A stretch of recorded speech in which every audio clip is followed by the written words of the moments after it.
थे, एक बंदे ने एक दफा पूछा, जी फर्द का दर्जा ज्यादा कि सुन्नत का? फरमाने लगे फर्ज का।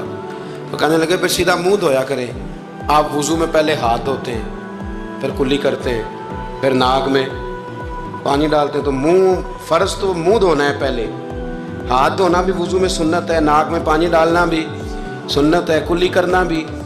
तो आपने तो पहले 3 सुन्नतें अदा की, फिर वुजू। फरमाने लगे ठीक तुमने कहा है, पर तुम पता नहीं ना तुम्हें कि ये मेरे रसूलुल्लाह की सुन्नत की बरकत कितनी है। शरीयत हुक्म देती है कि पानी मोतदिल होना चाहिए वुजू करने के लिए, ना ज़्यादा ठंडा हो ना ज़्यादा गर्म हो। ज़्यादा गर्म हो तो मुंह जल जाता है। और शरीयत हुक्म देती है कि पानी बद जायका नहीं होना चाहिए, और हुक्म देती है कि बदबू वाला नहीं होना चाहिए। फरमाया इसलिए हमारे नबी ने पहले हमें 3 सुन्नतें दी कि टूटी के नीचे ना हाथ करके देख लो पानी ज़्यादा गर्म तो नहीं, और कहीं मुंह ना जला लेना।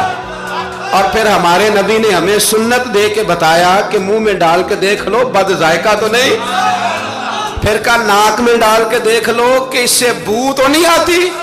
फरमाया मुस्तफ़ा ने कहा मेरी 3 सुन्नतें अदा करके अब चेहरे पे पानी डालोगे तो फर्ज अदा करने का मजा आ जाएगा।